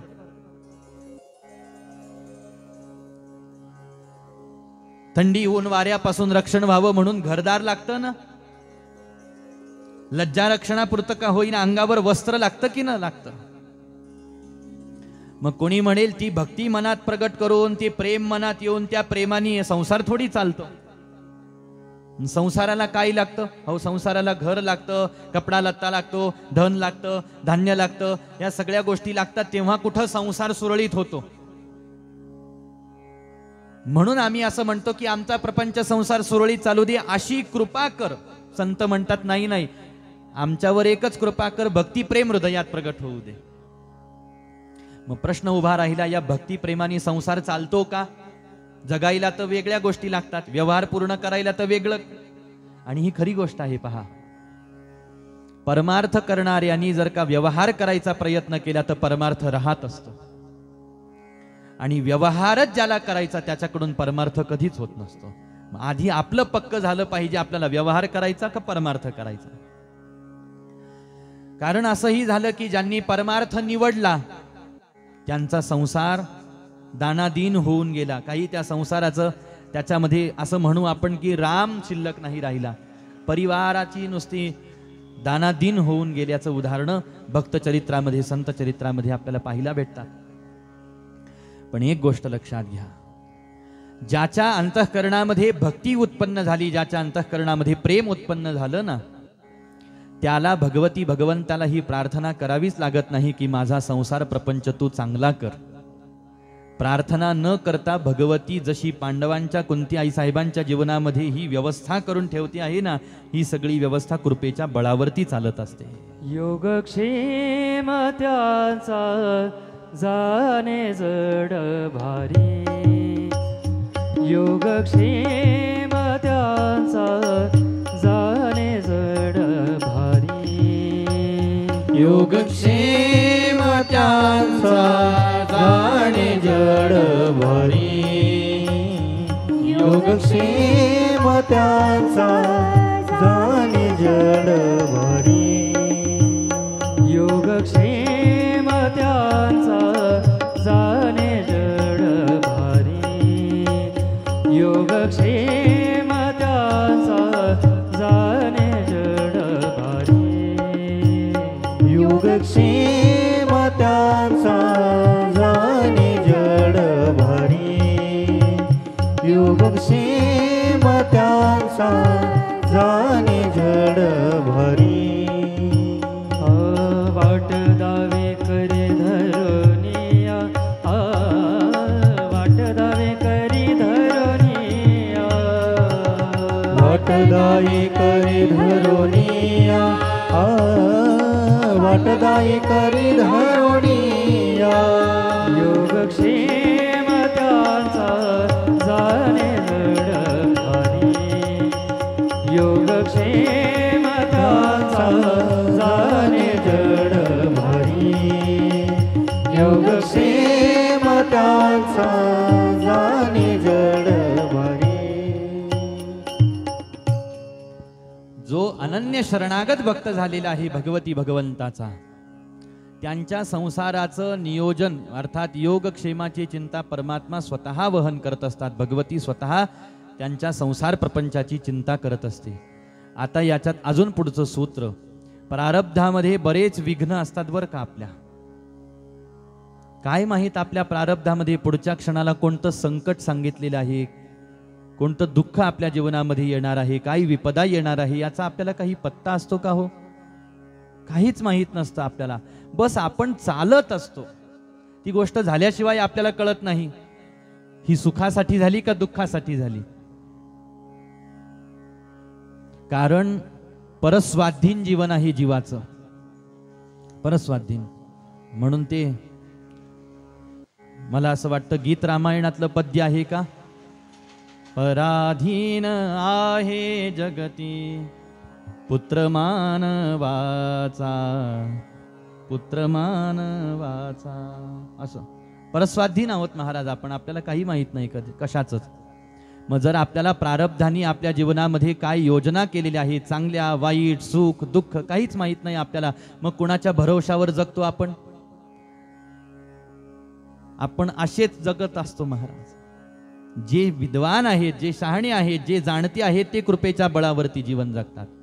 म्हणून देसी तरी हे तू के दे आहे, देसी तरी तू के दे आई, देशी तरी तो के दे आई, देशी तरी तो के दे आई, देसी तरी तू के दे आई, देसी तरी तू के दे आई, देशी तरी तो के दे आई, देशी तरी तो के दे. तुझ्या कृपेने जगतो जीवा, तुझ्या कृपेने जगतो जीवा, काय मागू तुझा आई, देशी तरी तो के दे आई, देशी तरी तो के दे आई, देशी तरी तो के दे. तुझ्या कृपेने जगतो जीव. हे जीवन सारं भगवती भगवंताच्या कृपेने भक्तांचं चालत असतं महाराज. आणि म्हणून प्रपंच संसाराची चिंता भक्तांना का नसते? कारण त्यांना माहीत असतं अनन्याश्चिंतयन्तो मां ये जना पर्युपासते तेषां नित्याभियुक्तानां योगक्षेमं वहाम्यहं. हे त्यांना माहीत असतं. आणि पहा, भगवतीनं भक्तासाठी किती योजना करून ठेवलेली असते. मग आपल्या जीवनामध्ये प्रारब्धानुसार दुःख आहे असं जर का आपल्या बसलेल्यांना वाटत असेल की मला उद्याच्या क्षणाचं काहीच माहीत नाही, मग माझं कसं व्हायचं? तर त्यावेळेला भगवती भगवंताचं अनन्य शरणागत स्वतःला मानलं पाहिजे किंवा झालं पाहिजे की बस मी देवीचा दास आहे, मी जगदंबेचा सेवक आहे, मी भगवंताचा भक्त आहे. ती कृपा करेल माझ्यावर आणि तिनं कृपा करत राहावी. तिनं फक्त तिचं नाम द्यावं, तिची सेवा द्यावी, तिची भक्ती द्यावी, ती देत राहते. आणि आपण आपल्या सेवा कार्यामध्ये रत असताना प्रारब्धाचा जो मारा होतो भगवती त्या सांभाळ करते. म्हणून तर हातामध्ये सगळे शस्त्रास्त्र भगवतीनं घेतलेले आहेत. कशासाठी? हे जे महिषासूर, रक्तबीज, हे जे असुर भक्तावरती आक्रमण करतात, या असुरांपासून रक्षण करण्यासाठीच भगवती महाकाय रूप धारण करून कधी अष्टभुजा होते, कधी 8 हात धारण करते, कधी 18 हात धारण करते. महाराज तिचा पराक्रम सामान्य नाही. कमी कशात आहे माहितीये का? आपल्या दैवतावरती विश्वास कमी आहे आणि जगावर जास्त आहे. की माझ्यावर संकट आलं तर पैसा वाचवेल मला, माणसं वाचवतील मला, मोठमोठाले माणसं माझ्या ओळखीचे आहेत. एक फोन केला सगळी व्यवस्था. अहो, काही संकट माणसं नाहीशी करू शकत. काही संकट माणसाच्या शक्तीच्या बाहेरचे असतात. आता सांगा, जिथं माणसाचं बळ चालणारच नाही तिथं आपल्या कितीही मोठमोठ्या लोकांशी ओळखी असून काही उपयोग? आपल्याकडे कितीही धन द्रव्य पद प्रतिष्ठा पैसा असला त्याचा काही उपयोग नाही महाराज. अशा वेळेला ती अचिंत्य शक्ती जिला परांबिका भगवती जगदंबा असं म्हणतात, तीच आपल्याला सहकार्य करू शकते. म्हणून प्रत्येक वेळेला नुसतं धन मान पदावरती घरादारावर अवलंबून राहू नये. आपल्या प्रेमाच्या माणसांवर अवलंबून राहू नये, इष्टमित्र सगळे संबंधियांवर अवलंबून राहू नये, मोठमोठ्या ओळखीचे कितीही आपले ओळखीचे माणसं असले त्यांच्यावर अवलंबून राहू नये सर्व परिस्थितीमध्ये.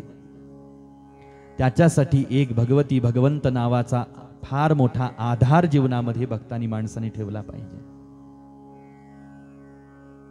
हा आधार सगळ्यात मोठा असतो. आणि मग प्रारब्धाने आपल्या जीवनामध्ये कितीही संकट आणण्याचा प्रयत्न केला तरी सुद्धा हातामध्ये नाना प्रकारचे दिव्य आयुध धारण करून, शस्त्रास्त्र धारण करून भगवती, मग पूजा करतो ना आपण भगवती भगवंताची, भगवतीची पूजा करत असताना तिच्या हातामध्ये धारण केलेली शस्त्र पहावेत. अरे हे शस्त्र ह्या भगवतीनं आमच्या सारख्यांचा सांभाळ करण्यासाठीच घेतलेले आहेत असा दृढ विश्वास मनात आणावा. आणि संकट येणार माझ्या जीवनामध्ये एवढं जाणून फक्त सतत नतमस्तक होत राहावं, येता जाता स्मरण करत राहावं. मग ते नामाचं असो, ते रूपाचं असो, ते तिच्या सामर्थ्याचं असो, ते शक्तीचं असो. संकटांना म्हणावं, बाबा रे माझी भगवती, माझा परमात्मा माझा सांभाळ करण्यासाठी आहे. ज्या वेळेला भक्तांना हा प्रश्न विचारला की तुम्हाला तुमच्या जीवनाची, प्रारब्धाची, प्रारब्ध दशेची चिंता नाही का, त्यावेळेला त्यांनी उत्तर दिलं, हमारे जीवन का रक्षक सुदर्शन चक्रधारी है, हमें चिंता नहीं अपनी, उन्हें चिंता हमारी है, हमें चिंता नहीं अपनी, उन्हें चिंता हमारी है, हमें चिंता नहीं अपनी, उन्हें चिंता हमारी है, हमें चिंता नहीं अपनी, उन्हें चिंता हमारी है, हमारे जीवन का रक्षक, हमारे जीवन का रक्षक, सुदर्शन चक्रधारी है, सुदर्शन चक्रधारी है, हमें चिंता नहीं अपनी, उन्हें चिंता हमारी है, चाह गई चिंता मिट गई, चाह गई चिंता मिट गई, मनुआ बेपरवाह, मनुआ बेपरवाह, जाको कछु ना चाहिए, जाको कछु ना चाहिए, वो तो शाहनशाह,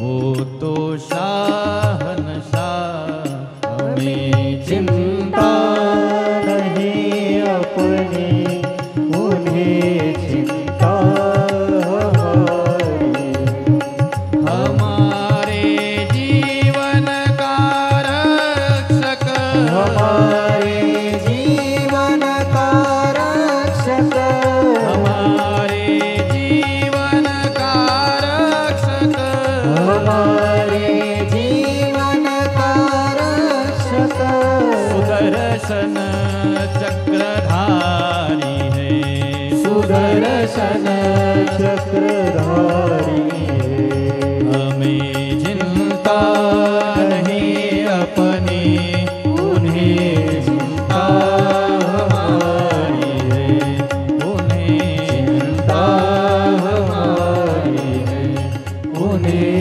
चिंता हमारी है।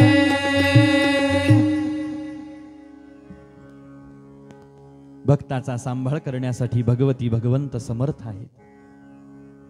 म्हणून कृपा हा जो विषय आहे, हा कृपा नावाचा स्वतंत्र विषय फार मोठा आहे.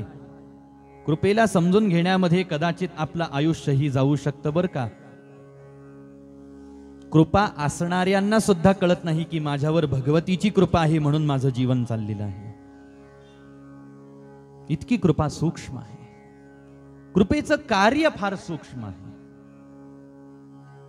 आपल्याला कळतच नाही की मी आज जिवंत आहे तो माझ्यामुळं जिवंत आहे, धनामुळं जिवंत आहे, वैद्यामुळं जिवंत आहे का इष्टमित्रांमुळं जिवंत आहे का भगवतीच्या कृपेनं जिवंत आहे. आणि हाच प्रश्न अनन्य भक्ताला जर का तू विचारला आपण तर तो म्हणतो मी भगवतीच्या कृपेनं जीवन जगतोय.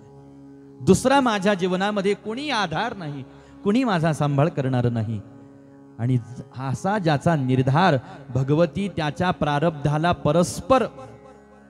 प्रारब्धाला बदलण्याचं सामर्थ्य फक्त सद्गुरू आणि भगवती भगवंताच्या कृपेतच आहे. आणि आज मंत्रदान केला कुंती आई साहेबांना, कारण योजना माहीत होती हा मंत्र पुढे काम येईल. दान केला मंत्र, निघून गेले महर्षी. इकडं कुंती आई साहेब बाल्य अवस्थेमध्ये, आणि बालकाचा स्वभाव, बाल स्वभाव. आपल्याला मंत्र दिला, खरंच हा मंत्र काम करत असेल का म्हणून पाहण्याची जिज्ञासा. आणि त्याच दिवशी सूर्यनारायणाचं प्रभात समयाला स्मरण केलं. सूर्यनारायणाला ज्या वेळेला पाहिलं आकाशामध्ये सूर्योदय होताना, एवढं सुंदर दिव्य तेज महाराज. आणि जसं सूर्यनारायणाला पाहिलं मंत्र सुरू केला. आणि सूर्यनारायणाचं ध्यान करत असताना कुंती मातेनं मंत्र गायन केला. सूर्यनारायण प्रसन्न झाले आणि त्यांच्या कृपा प्रसादातून जो पुत्र प्राप्त झाला तोच कर्ण म्हणून प्रसिद्ध झाला. ज्याला गंगेच्या पात्रामध्ये वाहून दिलं गेलं, जो पुढं हस्तिनापुरामध्ये सापडला. इतिहास. इकडं मात्र कुंती आई साहेब लहानाच्या मोठ्या झाल्या, विवाह झाला आणि आज पांडुराजांच्या सोबत आहे. सांगितलं महाराज तुमची परवानगी असेल, तुम्ही माझे पती आहात, तर मी ह्या मंत्राचा प्रयोग करू का. आनंद झाला पांडुराजांना, परवानगी दिली. आणि सगळ्यात पहिल्यांदा कुंती आई साहेबांनी मंत्र गायन करून स्मरण केलं राजाधिराज धर्मराजांचं. आणि धर्मराजांच्या कृपा प्रसादातून कुंती आई साहेबांना जो पहिला पुत्र प्राप्त झाला त्याचंच नाव धर्म अर्थात युधिष्ठिर असं ठेवलं गेलं. दुसऱ्या वेळेला वायुदेवतेचं स्मरण करून जो पुत्र प्राप्त झाला त्याचंच नाव भीम असं ठेवलं गेलं. तिसऱ्या क्रमांकावरती इंद्रदेवांचं स्मरण करून त्यांच्या कृपा प्रसादातून पुत्र प्राप्त झाला, तेच महारथी महापराक्रमी अर्जुनजी महाराज या नावाने प्रसिद्ध आहे. आता कुंती आई साहेबांची इच्छा झाली, मी तर आई होण्याचं सुख घेतलं, पण माझ्या बहिणीला माद्रीला हे सुख प्राप्त झालं पाहिजे. सवत म्हटलो नाही मी, बहीण म्हटलो. कारण सौख्य तसंच होतं, प्रेम होतं आपापसामध्ये. मंत्र माद्री आई साहेबांना सांगितला आणि माद्री आई साहेबांनी अश्विनी कुमारांचं स्मरण करून मंत्र गायन केला. त्यावेळेला त्यांच्या कृपा प्रसादातून 2 पुत्र माद्री आई साहेबांना प्राप्त झाले. एकाचं नाव नकुल, एकाचं नाव सहदेव असं ठेवलं गेलं. 5 पुत्र जन्माला आले. पांडुराजांनी 5 लेकरांना, दिव्य अमित तेजस्वी आहेत महाराज 5ही जण, साक्षात देवतांचे अंश म्हणून जन्माला आले. आनंद झाला पांडुराजांना. परंतु एक दिवस सहजच पांडुराजांचा स्पर्श माद्री आई साहेबांच्या शरीराला झाला आणि त्याच क्षणाला पांडुराजांचा प्राण शरीराच्या बाहेर निघून गेला. याचं दुःख कुंती आई साहेबांना, माद्री आई साहेबांना झालं. मी ज्येष्ठ धर्मपत्नी आहे म्हणून मी सती जाईन हा निर्णय कुंती आई साहेबांनी घेतला. कुंती आई साहेब सती जाण्यासाठी निघाल्या, पण माद्री आई साहेबांनी कुंती आई साहेबांना रोखलं. ताई, माझ्यापेक्षा तुम्ही जास्त धैर्यवान आहात. संकटांना सामोरे जाण्याचं तुमच्या इतकं धैर्य माझ्यात नाही. तुमच्या दोघांच्या पश्चात मी या 5 लेकरांचा सांभाळ कसा करू, म्हणून तुम्ही थांबा, मी महाराजांसोबत सती जाईन. म्हणून पांडुराजांसोबत माद्री आई साहेब सती होऊन निघून गेल्या. आता राहिल्या कुंती माता आणि 5 पांडव. कशा पद्धतीनं पांडव लहानाचे मोठे होतील, कशा पद्धतीनं महाभारताचं युद्ध संपन्न होऊन पांडवांचा वंश पुढे वृद्धिंगत होतो. ज्या वंशामध्ये परीक्षितींचा जन्म कसा होतो, परीक्षितींना कसा शाप प्राप्त होतो, शापाने सर्पदंश होऊन परीक्षितींचा मृत्यू कसा होतो, आणि आपल्या पित्याच्या मृत्यूच्या बदल्यात जन्मेजय राजे काय करतात, हा सारा कथाभाग आपण श्रवण करू. उद्याच्या कथाभागामध्ये या ठिकाणावरती भगवंताची आज्ञा, श्री सद्गुरूंची आज्ञा मानून देऊ या ठिकाणावरती आजच्या सेवेला पूर्णविराम. तत्पूर्वी घालू जरासा गोंधळ.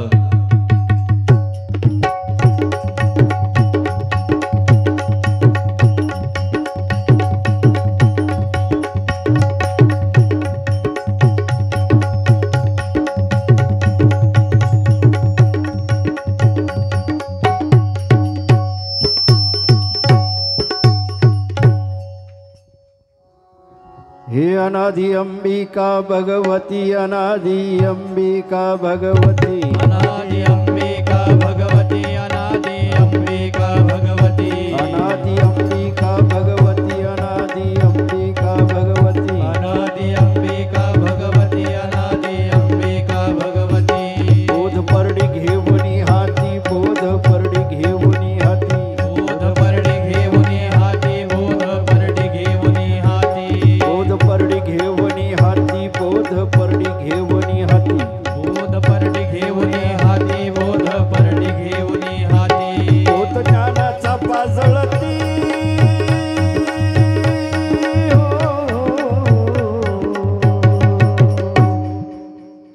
गोंधळा येई वो जगदंबे, गोंधळा येई वो जगदंबे, गोंधळा येई वो जगदंबे, गोंधळा येई वो जगदंबे, गोंधळा येई वो जगदंबे, गोंधळा येई वो जगदंबे, गोंधळा येई वो जगदंबे. हे मूळ पीठ तू अंबे,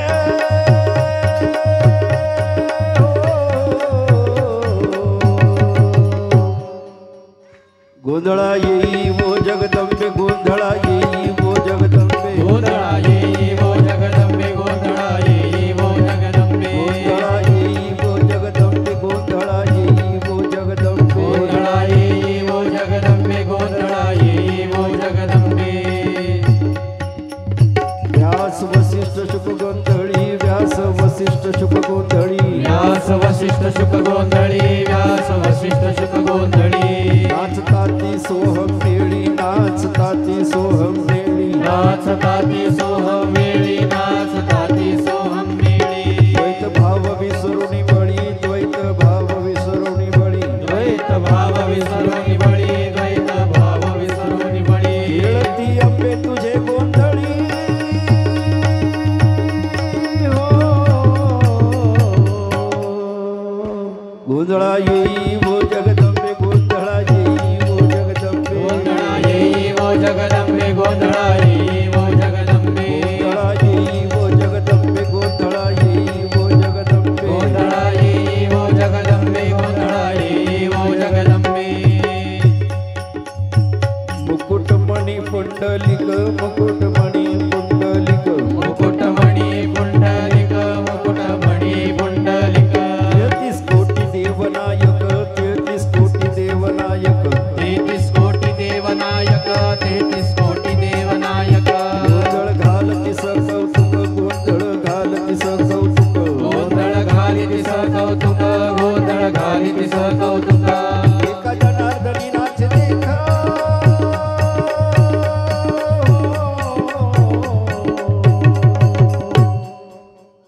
गोंधळा येई वो जगदंबे, गोंधळा येई वो जगदंबे, गोंधळा येई वो जगदंबे, गोंधळा येई वो जगदंबे, गोंधळा येई वो जगदंबे, गोंधळा येई वो जगदंबे, गोंधळा येई वो जगदंबे, गोंधळा येई वो जगदंबे. हे मूळ पीठ तू अंबे,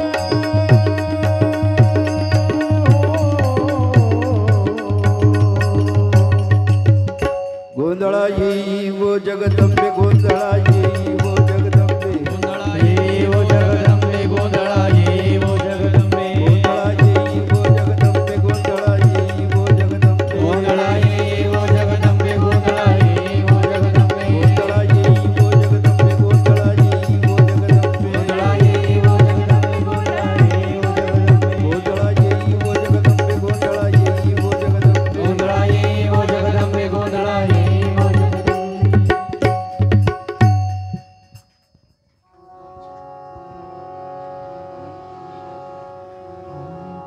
अनादि अंबिका भगवती अनादि अंबिका भगवती अंबिका भगवती अनादि अंबिका भगवती. अनादि अंबिका भगवती अनादि अंबिका भगवती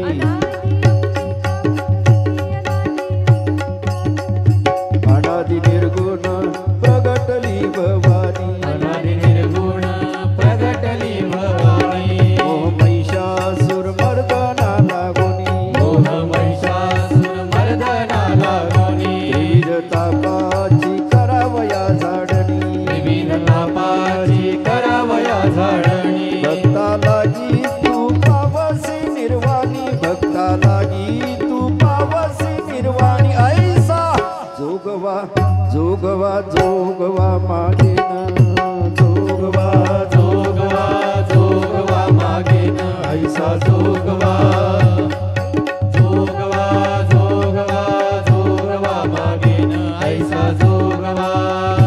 वैत सारोनी माळ मी घालीन वैन सारोनी माळ मी घालीन. अतिबोधाचा झेंडा मी घेईन अतिबोधाचा झेंडा मी घेईन. वेद रहित वारीसी जाईन वेद रहित वारीसी जाईन.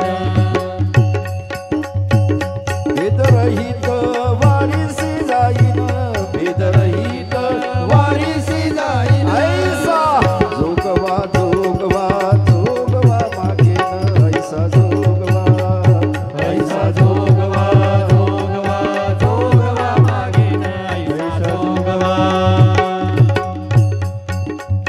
नवविध भक्तीच्या करोनी नवरात्रा नवविध भक्तीच्या करोनी नवरात्र. कोटी मागे न ज्ञानपुत्रा कोणी मागेन मागेन ज्ञानपुत्रा. हरिण सद्भाव अंतरीच्या मित्रा वैन सद्भाव अंतरीच्या मित्रा. दंभ सासऱ्या सांडीन कुपात्रा दंभ सासऱ्या सांडीन कुपात्रा ऐसा जोगवा जोगवा जोगवा मागीन जोगवा ऐसा जोगवा जोगवा जोगवा मागेन ऐसा जोगवा.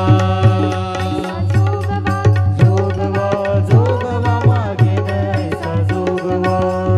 पूर्ण बोधाची घेईन परडी पूर्ण बोधाची घेईन परडी. आशा तृष्णेच्या पाडीन दरडी आशा तृष्णेच्या पाडीन धरणी.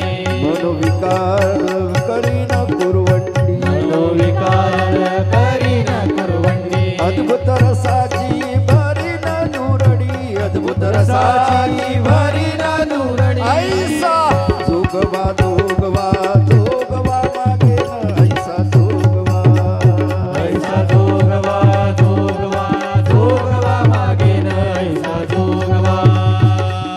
साजनी झाले मी निसंग आता साजणी झाले मी निसंग. कल्पनवऱ्याचा सोडियेला संग कल्पनवर्याचा सोडीला संग. काम क्रोध हे जोडियेले काम क्रोध हे जोडीले मांग. केला मोकळा मार्ग सुरंग केला मोकळा मार्ग सुरंग. ऐसा जोगवा जोगवा जोगवा मागे न ऐसा जोगवा ऐसा जोगवा जोगवा जोगवा मागेन ऐसा जोगवा. ऐसा जोगवा मागोने ठेविला ऐसा जोगवा मागोनी ठेविला. सावनी महाद्वारी नवसमी फेडिला सावनी महाद्वारी नवसमी फेडिला. एका जनार्दनी एकपणे देखिला एका जनार्दनी एकपणे देखिला. जन्म मरणाचा फेरा चुक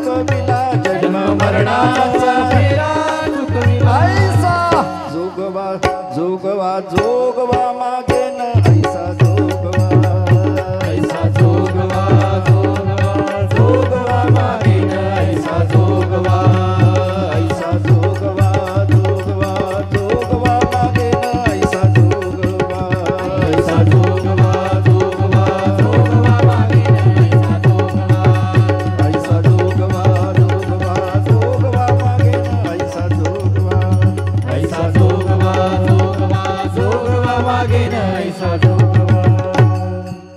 रेणुका माता की अनंत जय दिवाचा उदयो सुबोल भवानी की जय